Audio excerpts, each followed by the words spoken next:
Hello everyone, আসসালামু আলাইকুম। কেমন আছেন সবাই? আশা করি সবাই ভালো আছেন। আজকে একটা হাতে মাখা গরুর মাংস রেসিপি আপনাদের সাথে শেয়ার করতেছি।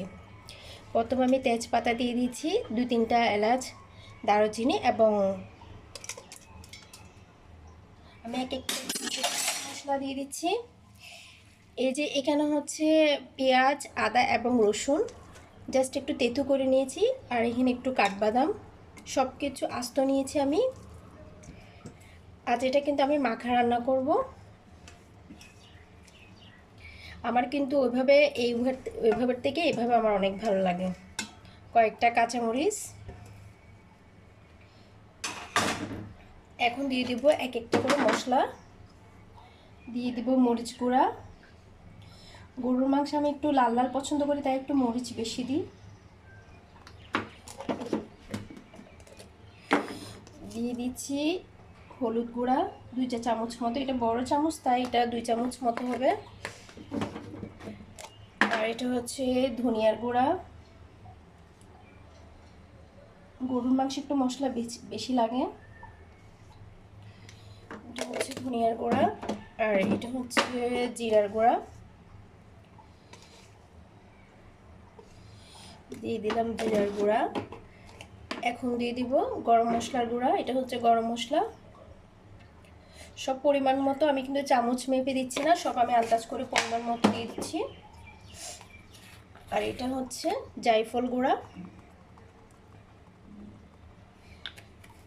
2 থেকে 3 চিমটি।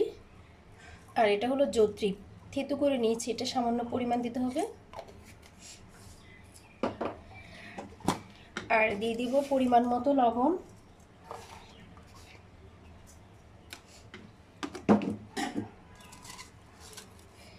আর দিয়ে দেবো অল্প পরিমাণ টক দই। জাস্ট আমি এখানে আর কোনো মশলা দিব না, এইটুকুর মধ্যে আমি মাখা করে নিব।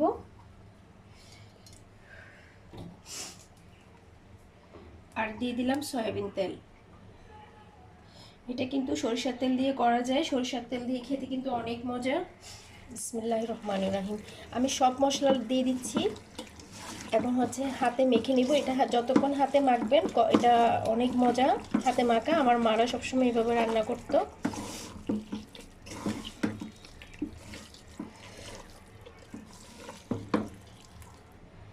4 টুকরো টমেটো দিয়ে দিলাম, অল্প পরিমাণ ধনিয়া পাতা, আমি কিন্তু সব একসাথে দিয়ে দিচ্ছি। এখন দিয়ে দেবো একটু হাতে মাখা পানি। বাস, এখন আমি চুলাটা স্টার্ট করে দিচ্ছি, আমার রান্না স্টার্ট হয়ে যাচ্ছে। এই তো আমার গরুর মাংসটা কষানো হয়েছে, এখন আমি আলু দিয়ে দিব।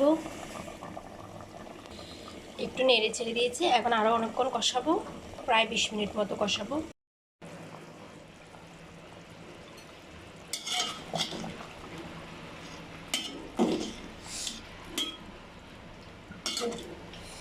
ঝোলটা আমি আরেকটু শুকিয়ে নিব, বেশি ঝোল হয়ে গেছে, আরেকটু শুকাবো। মাংসগুলো অলরেডি গলে গেছে, আর 10-15 মিনিট আমি সিদ্ধ করব, তারপর আপনাদেরকে ফাইনাল লুকটা দেখাবো। এই তো হয়ে গিয়েছে আমার একটু লম্বা ঝোল দিয়ে গরুর মাংস রান্না করেছি। মাশাআল্লাহ, অনেক সুন্দর হয়েছে।